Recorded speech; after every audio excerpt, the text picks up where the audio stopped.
ফল সাময়িকভাবে মনে করায় যে তুমি একা নও, কিন্তু বিয়ের শেষে প্রতিটা মানুষ কিন্তু নিজেকে একাকিত্বের জগতেই আবিষ্কার করে। আর একাকিত্বের জগতে হারিয়ে না গিয়ে প্রচুর ব্যস্ত হতে হবে, নিজেকে নিয়ে অনেক ব্যস্ত থাকতে হবে, তাহলেই কিন্তু জীবন সুন্দর। আর যখনই আমরা নিজেকে অনেকটা ব্যস্ত রাখবো, তখন কিন্তু ওই যে দুশ্চিন্তা মাথায় আসবে না।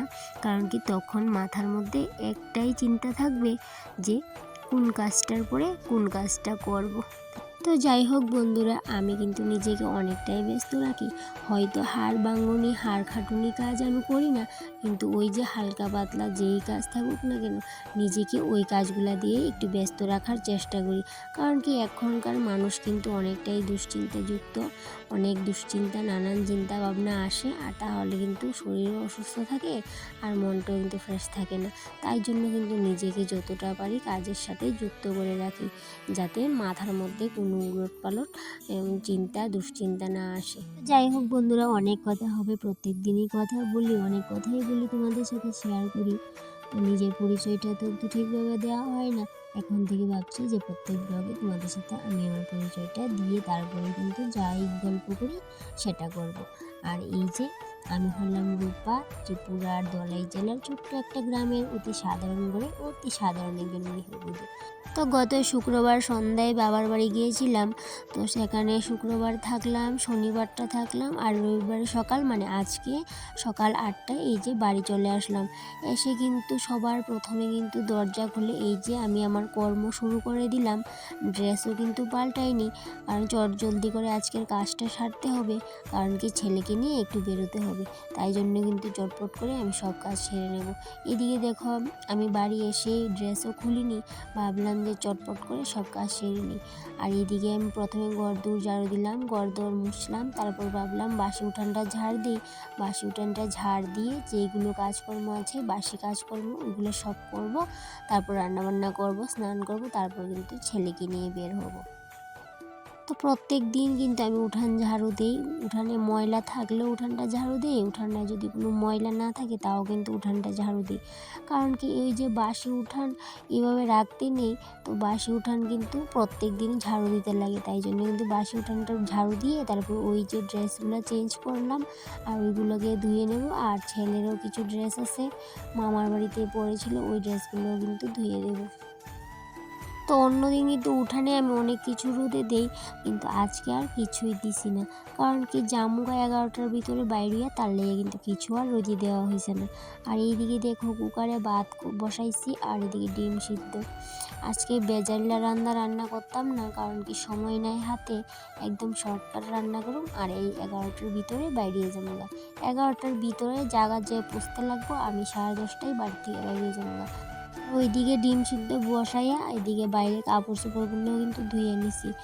আর এদিকে ভাতও কিন্তু হয়ে গেছে, এখন ডিম সিদ্ধ হয়ে গেলে শেষ, আর কিছু রান্না করতাম না। বাকিটা আমি বাড়িতে করবো, আর নাইলে রাতে করবো। আর এদিকে দেখো, ছেলের জন্য জল বসাইছি। যেহেতু ট্যাঙ্কির জল অনেক ঠান্ডা, তার লেগে একটু জল গরম কইরা এই যে জলের সাথে মিশাইয়া দিছি ছেলের স্নান করতে। আর আমি কিন্তু আগে স্নান করে নিছি।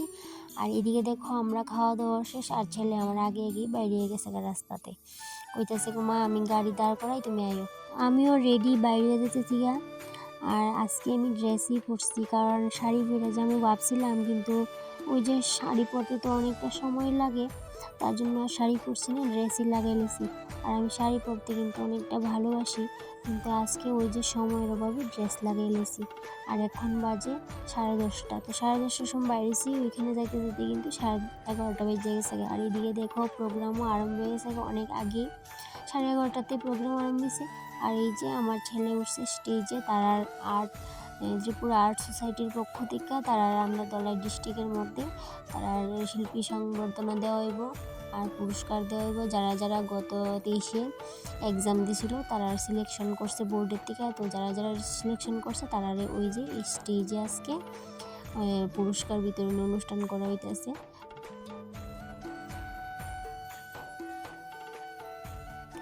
আর এদিকে এই প্রোগ্রাম শেষ হইতে হইতে কিন্তু বিকাল 3টা বেজে গেছে গা। আর এখন বাড়িতে যাবো সোজা, তারপর খাওয়া দাওয়া করে এই যে বিকালের ডিউটি। এই যে জুতাটি দরজার থেকে আমি সরামু, একটু পর কিন্তু দেখবা দরজার মধ্যে আবার জুতাটি। আর এই ডিউটিটা দিনে আমি কয়বার করি আমি নিজেও জানি না। কারণ কি আমি জানি যে দরজার মধ্যে জুতা রাখতে নেই, মা লক্ষ্মী কিন্তু বাড়িতে থাকে না। তো সেই কথাটা অনুযায়ী আমি কিন্তু এই নিয়মটা মানি, আর দরজার মধ্যে কিন্তু একদমই জুতা রাখি না। তো দরজার মধ্যে যে আয়ে দরজাতে জুতা রাখা ঘরে ঢুকে দেখা। আর আমি ডিউটি এই যে জুতা সরানো, সারাদিন খালি জুতা সরাইতে থাকি। আবার একটু করে ছেলে আয়ে রেখা দেয় জুতা, আবার সরাই, একটু করে হাজব্যান্ড আয়ে জুতা রাখে, এ আয়ে সে আয়ে জুতা রাখে দরজার সোজাসুজি। আর আমি জুতাটিরে কিন্তু এই সাইড করে রাখতে থাকি। আর এটাই কিন্তু আমার প্রত্যেক দিনের ডিউটি, অনেকবার কইরা আমি এই ডিউটিটা পালন করি। তো যাই হোক, গ্রামের বউ বলে কিন্তু এই নিয়মগুলো একটু মাইনে চলি। আর জানি না যারা শহরের মানুষ তারা মানে কি না, কিন্তু আমি মনে করি যে গ্রামের মানুষরা কিন্তু বেশি এই নীতিটা মাইনে চলে। আর এইদিকে দেখো এই নারিকেলের ডাগ্গাটা অনেক দিন ধরে কিন্তু এইভাবে নইয়া রয়েছে। তো যেহেতু নইয়া রয়েছে ভাবলাম যে এটা তো আর এখানে রেখা লাভ নাই, অনেকটা জায়গা জুইরা মানে রয়েছে। তো এটার লেগে আমি এটা কাটটা নিতেছি। আর এই দিয়ে আমি নারকেলের সরাটিরে তুললে এই যে ঝাড়ু বানাবো। আর আগেরও কিছু আছে, ওইটিরও একখানে কইরা ঝাড়ু শলা তুলতে লাগবো। কারণ কি ওই যে উঠান ঝাড়ু দিতে অনেক শলা লাগে, বৎসর বৎসর কিন্তু ঝাড়ু লাগে। তো তার লেগে কিন্তু আমি নারকেলের ডাগারির একটা শলাও কিন্তু ফালাই না, এই যে পাতা দিয়ে মেলে এলাম। আর এইভাবে নিজেরে কিন্তু এই যে কাজের সাথে যুক্ত রাখি, আর মাথার মধ্যে একদমই টেনশন কিচ্ছু থাকে না, অনেকটাই হ্যাপি। আর কোনো টেনশন ছাড়া মানুষ কিন্তু অনেকটাই হ্যাপি থাকতে পারে। তো যাই হোক, আমিও হ্যাপি। আর আজকের ব্লগটা এই পর্যন্ত, টাটা সবাইকে।